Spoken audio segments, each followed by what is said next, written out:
英国机场大瘫痪，20分钟雷达失灵就引发了24小时的全面混乱。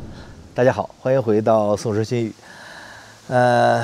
就在今天一个巨大的阴云笼罩在了整个不列颠的上空，从伦敦到曼彻斯特从爱丁堡到伯明翰，英国几乎所有的主要机场的出发和到达大屏，都变成了一片刺眼的红色。delay取消被降是吧？那成千上万的旅客被困在航站楼里边焦急地刷着手机，等来的就是一条又一条的坏消息。一些已经登机的旅客也被困在机舱里边好几个小时，眼睁睁地看着窗外的停机坪是一片死寂。那这是一场突如其来的几乎让整个英国的空中交通休克的大规模混乱。当我第一时间看到这条新闻的时候说实话心里还是咯噔一下。我相信很多关注我们频道的朋友也给我有一样的感觉在航空业已经看起来这么高度成熟的今天，一个世界级的航空枢纽怎么就说瘫痪就瘫痪了呢？这个背后是有什么恐怖吗？到底发生什么了？是偶然的技术故障呢，还是有预谋的这个黑天鹅事件呢？更重要的是它暴露出我们就每天赖以出行的这个庞大而精密的全球航空系统，背后隐藏着怎么样的这种脆弱的阿喀琉斯之中呢？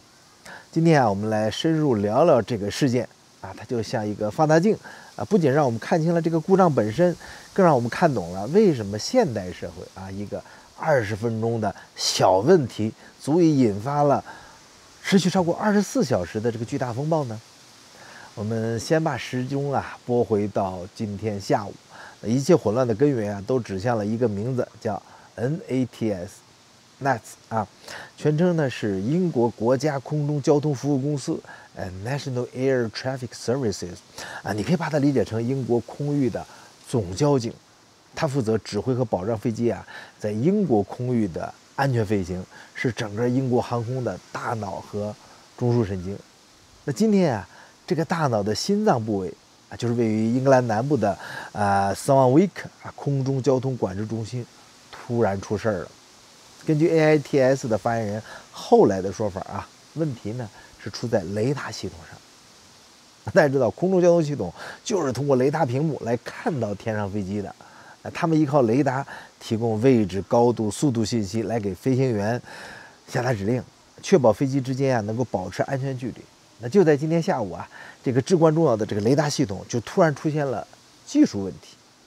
虽然 AATS 官方强调呢，他们立刻启用了备用系统，整个技术故障的窗口期只有短短的20分钟，并且没有证据表明这是网络攻击，就是纯粹这个故障。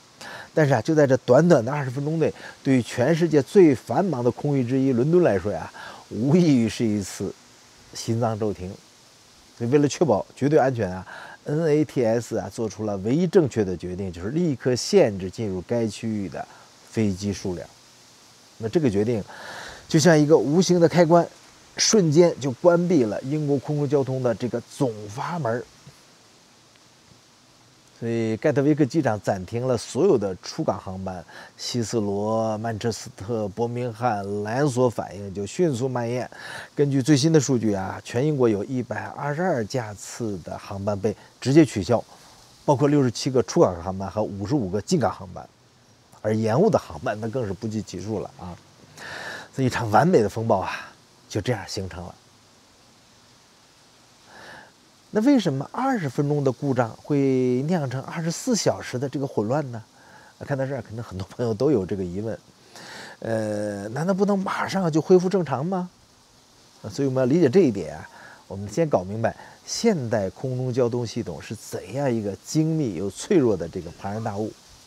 那我们可以把它比作一个极其复杂的这个多米诺骨牌阵。那在正常情况下每一块骨牌，也就是每一架飞机、每一个机组、每一条航线都被精确地安排好位置和倒下的时间。A 飞到 B，B 飞到 C， 环环相扣，严丝合缝。而今天 NATS 的这次故障就相当于有人在骨牌阵的中间突然抽走了关键的一块，然后又放了回去。表面上看，问题解决了，骨牌归位了，但实际上啊，整个骨牌阵的节奏就被彻底的打乱了。这就是我们常说的这个所谓连锁效应或者蝴蝶效应啊。具体来说呀，这种效应它体现在3个层面。第一就是空域的交通堵塞。你想想看啊，在故障的20分钟的时间里边，本应该离开的飞机没走啊，本应该降落飞机还在天上转呢。整个空域的车位就被瞬间占满了。那系统恢复之后啊，空管要做的第一件事就是先把这些滞留的车辆给疏散了，清空。这需要时间。那新的飞机要等啊，导致后续的航班也跟着延误，堵塞呀，就像滚雪球一样，是越来越严重。那第二就是飞机的错位，比如说一架从伦敦飞往巴黎的飞机啊，它的后续任务可能是再从巴黎再到罗马，因为在伦敦的故障啊，延误了4个小时，那么它后续从巴黎飞罗马的航班自然也要延误，所以这架飞机1天之内可能要直飞几个航段，一个环节出错，后面全乱了。第3就是最麻烦的，是机组人员的超时。那这是很多人容易忽略的一点啊。为了安全啊，各国的航空法规啊，对飞行员和空乘的执勤时间都有着极其严格的限制啊。比如说，一个机组的总执勤时间不能超过14个小时。现在呢，因为延误，机组啊在机场干等了几个小时啊，这些时间都计算在了执勤时间里边。终于等到可以飞了，他们可能会发现，如果飞到目的地啊，总实勤时间就会超时，这是绝对不允许的。那怎么办？只能取消航班，或者紧急寻找新的没有超时的备份机组来替换。在这个混乱的当下，这几乎是不可能完成的任务吧。所以，延误之后啊，不光是对咱们乘客有影响，对机组人员也有影响。所以你看啊，空域堵塞、飞机错位、机组超时，这3大难题啊交织在一起，就形成了一个恶性循环。这就是为什么一个20分钟的技术故障，足以让整个系统花费超过24个小时甚至更长的时间，才能慢慢的、艰难的消化这次冲击。如果你觉得这只是英国人的倒霉啊，他们效率就低，那就错了啊。事实上啊，类似的所谓空中大动脉的这种栓塞啊，在全球范围内都曾经上演过。最典型的一次呢，就是前年吧，发生在美国啊。2023年的1月11号啊，美国联邦航空安全局 FAA 的 NOTM 系统啊，突然发生故障，导致全美范围内的航班一度全部停飞。那什么叫 NOTM 系统呢？它的全称啊是叫给飞行员的通知，Notice to Air Missions。你可以把它理解成一个官方的飞行路况公告牌。起飞前啊，飞行员必须通过这个系统了解路上的各种安全信息，比如哪个跑道关闭、哪个导航设备在维修等等。这个系统一坏，飞行员就变成了睁眼瞎，无法获取最新的安全动态。那出于安全考虑呢，FAA 下达了自911事件以来首次的全国性停飞命令。而事后的调查结果呀，更让人哭笑不得啊！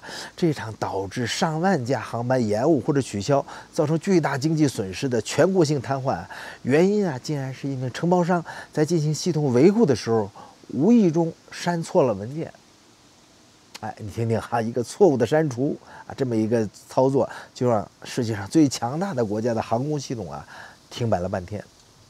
所以，无论是英国的这一次雷达失灵，还是美国上次的这个文件误删，他们都共同指向了一个让我们不安的现实，就是我们现在的空中交通管制系统啊，它高度集中化、信息化的同时啊，也变得非常的脆弱。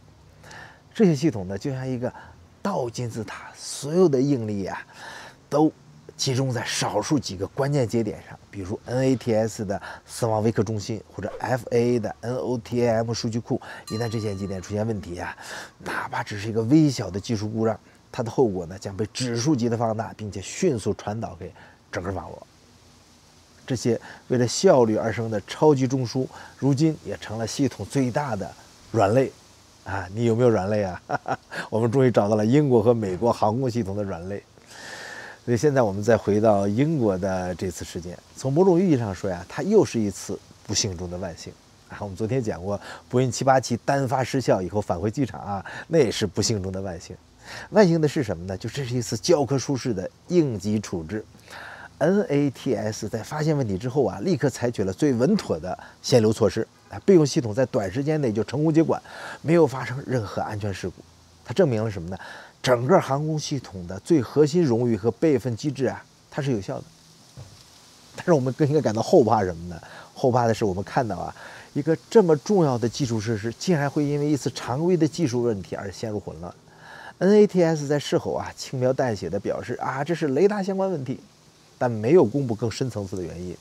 这就让我们不禁发问啊，我们的空中大脑，它系统的稳定性和抗风险能力，真的就足够应对日益增长的这种航班数量和日益复杂的这种网络环境和社会环境吗？